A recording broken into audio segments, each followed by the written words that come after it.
करा दिए करें प्लीज़ कि रिकॉर्डिंग ऑन नहीं हुई। चलिए मैंने रिकॉर्डिंग स्टार्ट कर दी है जी।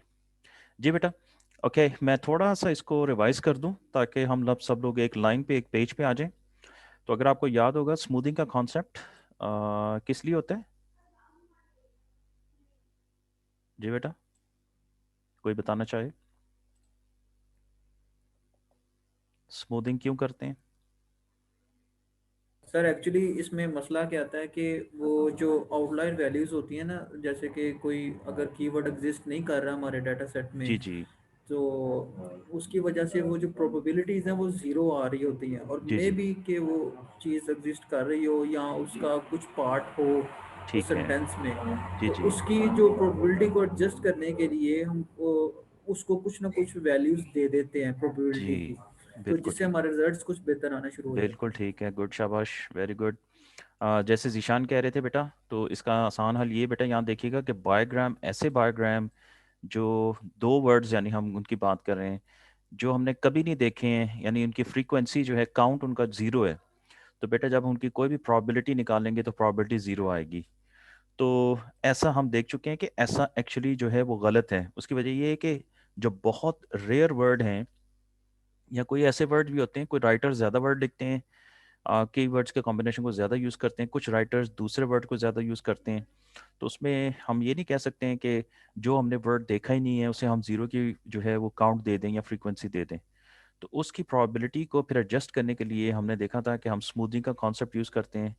और स्मूथिंग का आसान वर्ड में जो समझ लीजिए कॉन्सेप्ट है वो ये है कि जो जो ऑलरेडी हमने प्रोबेबिलिटीज़ जिनको हम देख चुके हैं, यानी ऐसे वर्ड जिनकी फ्रीक्वेंसी हमारे पास है, जो बायोग्राम्स की, और जिनकी प्रोबेबिलिटीज़ भी हमारे पास हैं, हम उनकी प्रोबेबिलिटीज़ में से कुछ बोरो कर लेते हैं, कुछ माइनस कर देते हैं, डिस्काउंटिंग कर लेते हैं, यूँ समझिए। और वो डिस्काउंटेड वैल्यू हम अनसीन प्रोबेबिलिटी को दे देते हैं। और उसका फ़र्क ये पड़ता है बेटा कि बाकी जो सीन प्रोबेबिलिटी होती है वो भी फिर पहले से कम हो जाएगी, क्योंकि बेटा हमने उसमें से कोई चीज़ समझ लीजिए वन है अगर, तो वन में से अगर हमने पॉइंट, लेट से पॉइंट वन भी निकाल दिए चीज़, तो बेटा वो वन नहीं रहेगी, वो 0.9 हो जाएगी, पहले से कम हो जाएगी। लेकिन इसका फ़र्क ये पड़ेगा कि जो पहले ज़ीरो थी चीज़ अब वो पॉइंट वन बन जाएगी, यानी वो कुछ ना कुछ उसमें चला जाएगा। उसका एडवांटेज ये मिलेगा कि जब हम प्रोबेबिलिटीज़ निकालेंगे तो अब जाहिर है ज़ीरो पे प्रोबेबिलिटी तो बेटा ज़ीरो आएगी, लेकिन पॉइंट वन की कुछ ना कुछ प्रोबेबिलिटी ज़रूर आएगी। तो ये था जी इसका काइंड ऑफ समरी। तो बेटा हमने वो देखा था कि हम लैम्डा वन भी रख सकते हैं। और याद कीजिए इसको क्या कहते हैं, कौन सी जो है ये स्मूथिंग होती है जिसमें लैम्डा वन होता है, क्या कहते हैं बेटा इसको? और एक हमने लैम्डा 0.5 लिया था, याद कीजिए। वन किस पे होता है, वन को क्या कहते हैं? शायद जी जी, ये सर ईएलई है। लेप्लास। Laplace, exactly. ये एक्सपेक्टेड लाइक्लीहुड एस्टिमेट है, ये लैप्लेस है। ठीक है। तो ये काफ़ी ब्लंट नंबर्स हैं, 1 और 0.5। तो हमने कहा था जी हम इसको और रिड्यूस करते हैं, तो फिर बेटा हम गए थे कि कोई प्रोबेबिलिस्टिक मॉडल मिल जाए जिसमें प्रोबेबिलिटी की बेसिस पे एडजस्टमेंट करें। तो हमने देखा था कि विट एंड बेल स्मूथिंग जो है वो एक प्रोबेबिलिस्टिक मॉडल है जिसमें हम वैल्यू जो है वो अनसीन जिसे कहते हैं बायोग्राम्स की वैल्यूज हमें दे देता है। तो पहला फॉर्मूला याद कीजिए, वो ये वाला था, और ये था जी all unseen events given some word, तो वो ये होता है, और ये है फॉर ऑल अनसीन इवेंट्स। ये बेटा हम लास्ट टाइम देख चुके हैं, तो मैं इसको यहाँ पर अभी रिपीट नहीं करूँगा। और उसके बाद ये फॉर ईच अनसीन इवेंट के लिए याद कीजिएगा, हम सिर्फ इसको 1/z और इंटू W1 से जो है वो मल्टीप्लाई करते हैं, फिर ZW1 ZW सबस्क्रिप्ट वन कह दें, सब वन कह दें, which is number of unseen n gram starting at word one. और बेटा फिर हमने ये एग्जांपल की थी, याद कीजिए, जिसमें हमने ये थोड़ा सा छोटा सा जो कॉर्पस दिया हुआ है, डेटा सेट दिया हुआ है, उसकी बेसिस पे ये वैल्यूज़ देखी थी किस तरह से कैलकुलेट होती हैं, ये भी देख लिया था हमने। इनफैक्ट ये भी देख लिया था जी हमने।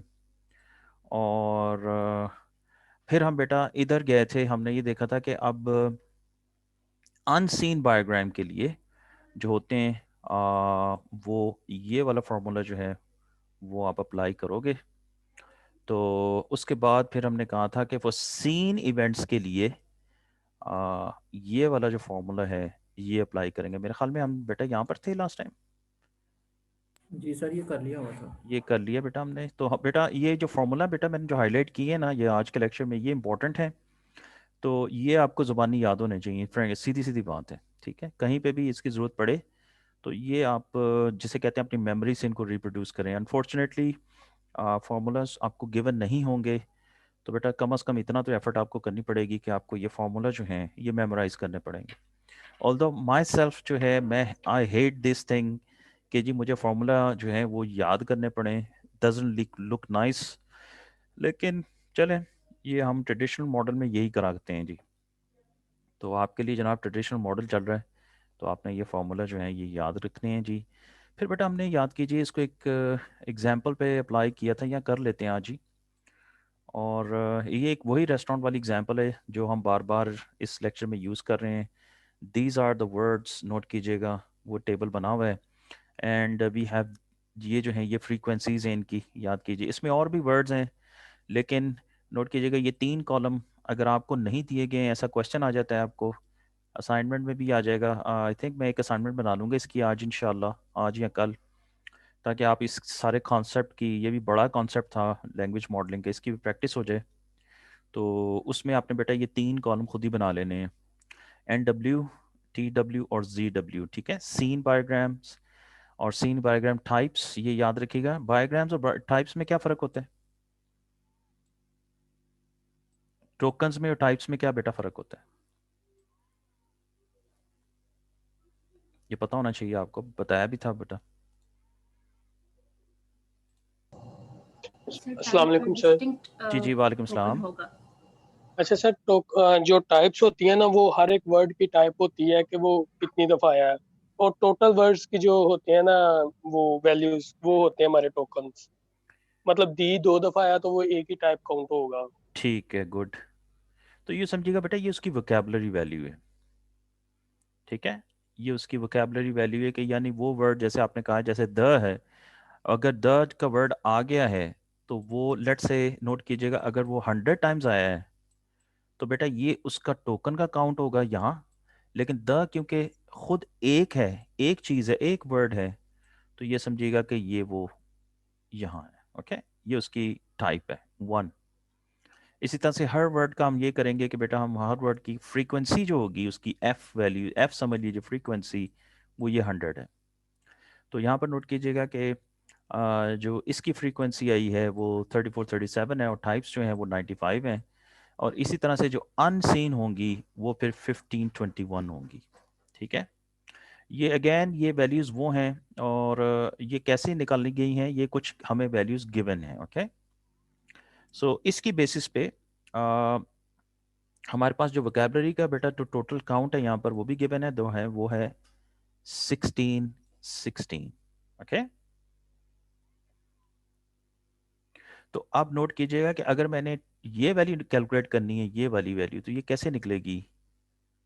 ये होगी जो v वैल्यू मेरे पास है 1616, माइनस मैं करूँगा क्या उसमें से जी, 95 जो सीन टाइप्स हैं, जो मेरे पास ये लेफ्ट साइड पे वैल्यू दी हुई है। तो कोई कैलकुलेट करके बताएगा जी क्या वो यही वैल्यू निकलती है?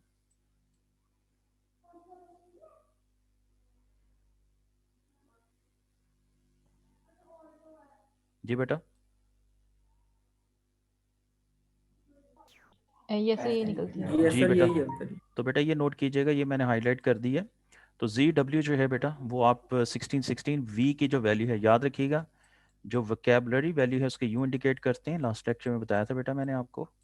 टोटल नंबर ऑफ टाइप्स जो आ रही हैं, ठीक है, 1616 बेटा बता दिया गया है यहाँ पर। और जो जी डब्ल्यू की बेटा जो सब सब सब डब्ल्यू जो है वो वैल्यू आप वी में से माइनस कर देंगे टी सब डब्ल्यू को। टी सब डब्ल्यू बेटा ये है।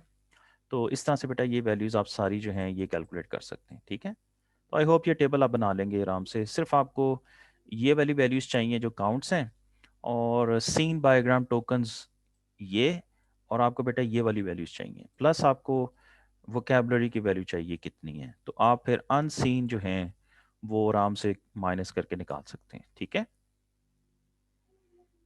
ओके बेटा। अभी तक कोई क्वेश्चन तो नहीं बेटा, इसमें कोई कंफ्यूजन तो नहीं है?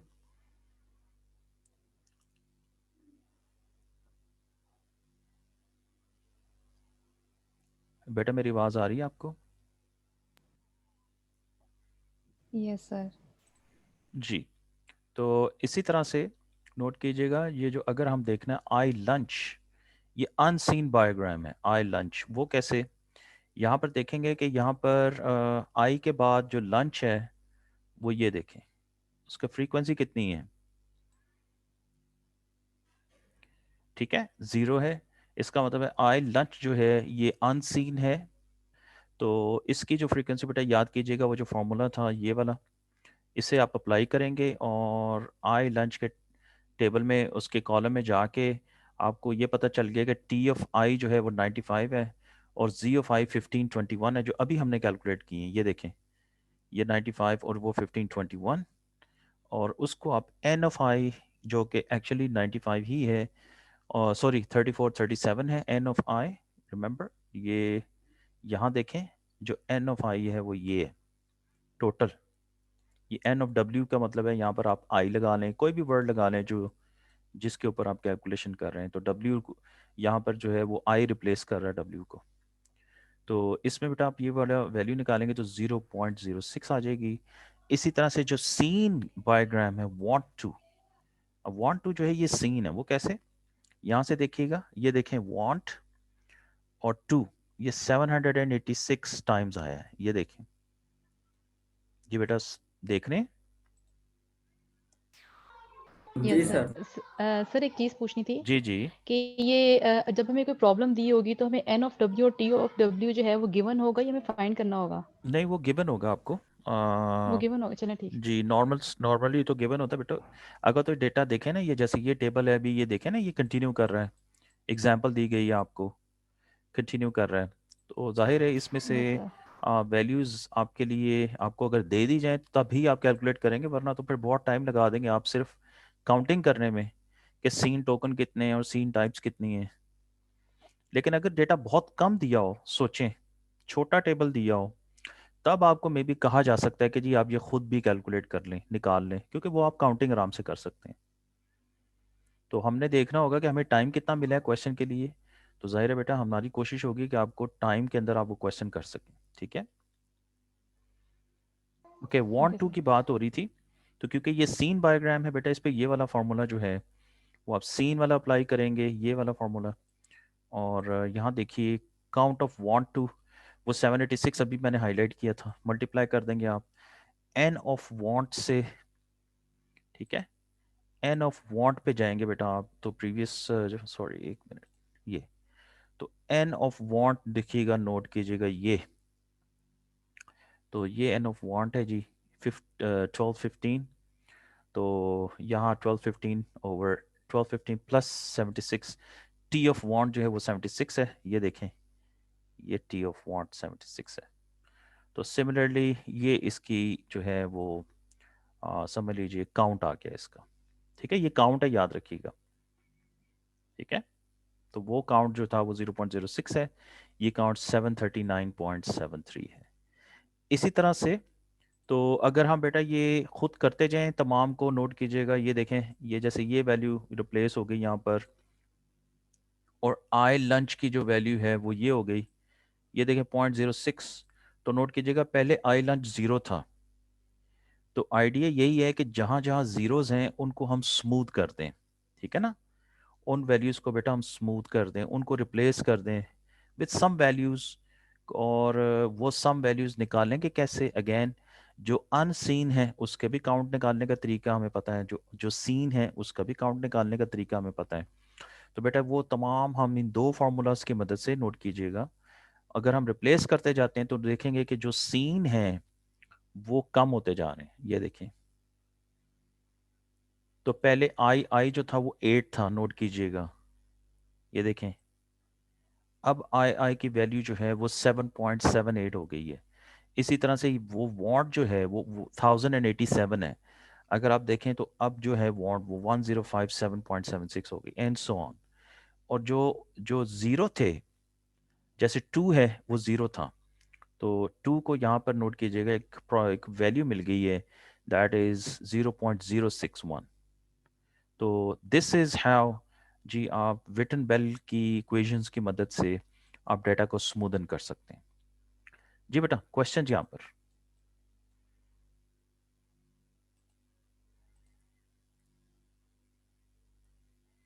जी बेटा, ये समझ गए ना ये टेबल कैसे आ रहा है? Yes sir. इसमें बेटा कोई क्वेश्चन? ओके, तो ये नोट कीजिएगा, ये Witten Bell conditional bigram probabilities given है। याद रखिएगा बेटा, ये काउंट्स हैं, ये आपने भूलना नहीं है बेटा, ये काउंट्स हमने किए हैं, ये काउंट्स का टेबल है। और अगर आपसे कहा जाए कि इनकी प्रोबेबिलिटीज बताएं, तो बहुत आसान है, आप ये करेंगे कि जो वैल्यू आई हुई है आपके पास इधर, और यहाँ पर जो टोटल है इसका, ये देखें आपको दो वैल्यूज चाहिए जी इधर से। एक आपको मैं ज़रा इसको कलर चेंज कर दूं, ये कलर ले लेट्स से ये वाली वैल्यू यहाँ पर है 7.78, और टोटल जो कॉलम में आ रहा है वो 3437 है। सिर्फ ये दो वैल्यूज आपने उठानी है, और आप यहाँ बेटा ये करेंगे कि आप उन दोनों को आपस में डिवाइड कर देंगे, जैसे ये देखिएगा। तो जो वैल्यू यहाँ पर आपको मिलेगी, रिजल्टेंट वैल्यू ये वाली, ये इसकी कंडीशनल बायोग्राम प्रोबेबिलिटी आ जाएगी। Probability of word two given probability of word one, sorry, probability of word two given word one. इसी तरह से आप देखिएगा कि सारे टेबल्स की, सारे इनकी वो वैल्यूज आ गई हैं। कोर्स जो प्रोबेबिलिटी का टोटल आने चाहिए वो इंपॉर्टेंट है जी, वो 1 होगा। जी बेटा, क्वेश्चंस?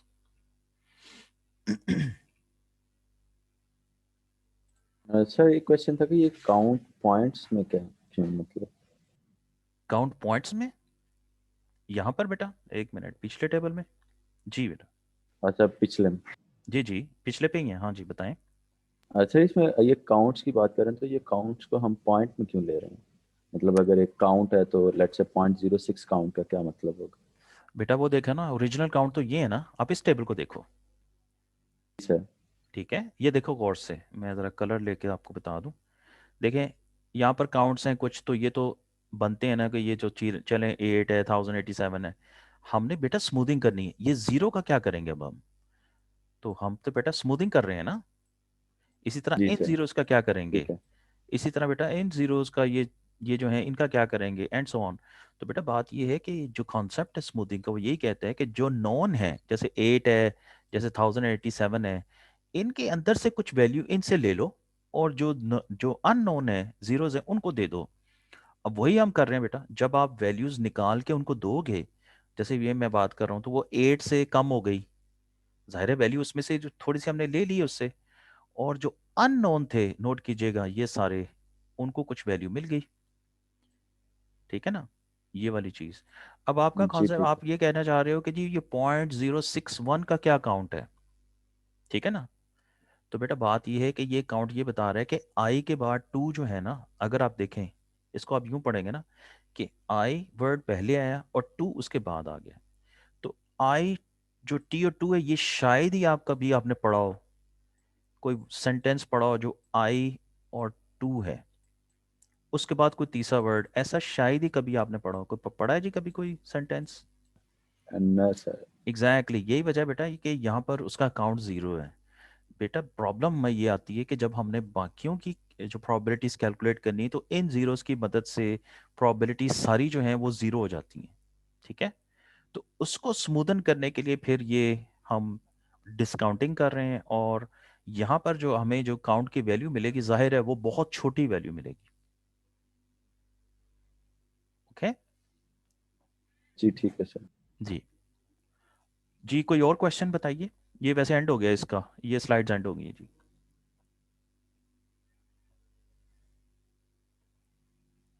ओके जी, कोई क्वेश्चन नहीं है, माशाल्लाह ज़बरदस्त जी, ये क्लास ही बड़ी ज़बरदस्त है, सवाल ही कोई नहीं पूछ दे। चलो फिर ठीक है जी। तो मैं जी ज़रा दूसरी पावर पॉइंट ऑन कर लूँ, तो वो आपसे मैं शेयर कर देता हूँ जी, ये वाली। तो एक मिनट, हाँ ये जी बेटा, मैंने अभी आपसे ये स्लाइड शेयर की, आप देख सकते हैं। Yes sir. ओके जी बेटा, अगेन हम स्मूथिंग का ही कॉन्सेप्ट जो है वो कंटिन्यू करेंगे, और एक जो तीसरी टाइप की स्मूथिंग है जी हम ज़रा उसकी भी बात कर लें, because that is also important.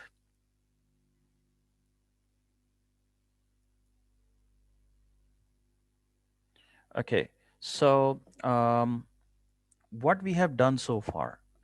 Okay, तो हमने नोट कीजिएगा, अगेन वही बात आ गई है कि जहाँ जहाँ जीरोज आ रहे हैं ब्लू में, आप देख सकते हैं ऊपर जो टेबल नज़र आ रहा है जी हमें, हमारी कोशिश ये है कि ज़ीरोज़ को हम रिप्लेस कर दें विद सम अदर वैल्यूज़।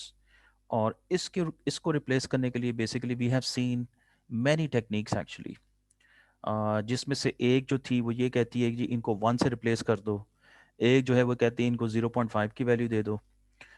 फिर हमने देखा जी कि ये जो वैल्यूज़ हैं ये बहुत ज़्यादा वैल्यूज़ हैं, तो कोई ऐसा तरीक़ेकार हो जिससे कोई थोड़ा सा जिसे कहते हैं डिस्काउंट कम दिया जाए। तो फिर हमने देखा जी ओनली प्रोबेबिलिस्टिक मॉडल ऐसे हैं जो ये करते हैं, जिसमें हमने विटन बेल जो स्मूथिंग है वो देखी है। तो ये नोट कीजिएगा कि ये ऊपर जो जो 5 था ये अब रिड्यूस होकर 3.8 हो गया है, लेकिन इसका फ़ायदा ये है कि जो 2 की वैल्यू है उसमें कुछ वैल्यू ऐड होगी। तो this is the concept of smoothing again. तो ये डिफरेंट वेरिएशंस थे जी जो हमने देखा था। ऐड हाफ नोट कीजिएगा, ये भी हमने 0.5 याद होगा आपको, ELE ये भी किया था। तो याद रखिएगा अब तक आपको जो मॉडल बता दिए गए हैं वो लैम्डा इक्वल टू 1 है और लैम्डा इक्वल टू 0.5 है, क्यों जी? और तीसरे नंबर पे जी सर। विटन बेल जो अभी हमने एंड किया है। और अभी हम एक चौथी स्मूथिंग देखेंगे जो है गुड ट्यूरिंग। तो बेसिकली 4 स्मूथिंग के मॉडल्स आपको जो हैं वो बता दिए गए हैं। तो ये ऐड हाफ नोट कीजिएगा, ये हम कर चुके हैं पहले, जस्ट यहाँ पर वो रिपीट हो रहा है। जाहिर है ये v/2 वही है बेटा कि अगर आप लैम्डा v ले लें, जो मैं आपको बार बार बता चुका हूँ, तो जब आप लैम्डा की वैल्यू 0.5 है मल्टीप्लाइड बाय v, तो वो वही है कि आप v को 2 पे डिवाइड कर दो। ठीक है ना, बात फॉलो कर रहे हैं बेटा? जी sir. Okay, so add tiny, वो बात आ गई। टाइनी क्या है? ये ऐड 1 की वेरिएशन है जी। लो जी, टाइनी जो है वो समथिंग लाइक दिस है, 1/v को है वो कहते हैं जी आप यहाँ ऐड कर दें और 1 यहाँ ऐड कर दें। We are not going to use this, but this is also a variation, but this is also something that is available. And जो एडवांस ट्यूरिंग स्मूथिंग एल्गोरिदम्स हैं जिसमें हम विटन बेल को देख चुके हैं, हम अभी करेंगे जी गुड ट्यूरिंग। और देयर इज अनदर वन, वैसे बाय द वे मैं आपको ये बता दूं कि ये जो एल्गोरिदम है ना, ये वाली स्मूथिंग ये वैसे ज़्यादा यूज़ होती है इन प्रैक्टिस। तो अभी देखते हैं कि अगर हम आगे जा सके तो देखते हैं, लेकिन हम पहले गुड ट्यूरिंग को देखेंगे which is very simple idea. Again वही बात है कि हम काउंट करेंगे जिनको हमने वंस देखा है। नोट कीजिएगा, जो रूल इधर आपने याद रखना है। अब हमने करना क्या है, यानी गुड ट्यूरिंग के अंदर करते क्या है या स्मूथिंग होगी कैसे? तो बेटा हमने वो काउंट लेने हैं उन चीज़ों के जिनको हमने 1 टाइम देखा होगा। 1 टाइम, 1 टाइम से ज़्यादा नहीं, जिनको हमने 1 टाइम देखा होगा। और हमने उसमें से कुछ डिस्काउंट वैल्यू लेके उनको देनी है जिनको हमने कभी नहीं देखा होगा। तो that is the concept behind good Turing. ठीक है, let's see this in detail, ताकि आपको वो एग्जांपल भी मिल जाएगी और आपका कॉन्सेप्ट भी बिल्ड हो जाएगा। सो कुछ कॉन्सेप्ट्स हैं यहाँ पर, वो पहले नोट कर लीजिएगा, ये आपको इनकी बार बार ज़रूरत पड़ेगी। एक कॉन्सेप्ट यहाँ पर या नोटेशन यूज़ होगी n sub c, और वो ये होगी कि फ्रीक्वेंसी ऑफ फ्रीक्वेंसी c। ये है क्या? NC है the count of things we have seen C times. Okay, n sub c actually वो होगा कि हमने कोई अगर एक चीज़ है जिसको हमने 3 टाइम्स देखा है, तो n sub 3 जो है वो काउंट ऑफ थिंग्स हो जाएगी जो हमने 3 टाइम्स देखी है। फॉर एग्जाम्पल लेट्स एक सेंटेंस है, Sam I am sorry am I am Sam I do not eat, for example. अब नोट कीजिएगा इसमें जो आई है, बेटा मेरी आवाज़ सुन सकते हैं? जी सर जी सर। ठीक है, आपके पास। ओके, ताकि मुझे बेटा फीडबैक बता दिया करें, मुझे डर लगता है कि शायद नेट ही बंद हो गया हो या सब लोग जो हैं वो किसी और मोड में चले गए हो, मैं अकेला ही बात कर रहा हूँ। अब एक चीज नोट कीजिएगा, आई जो है वो कितने टाइम्स आ रहा है, नोट करेंगे 1 2 3।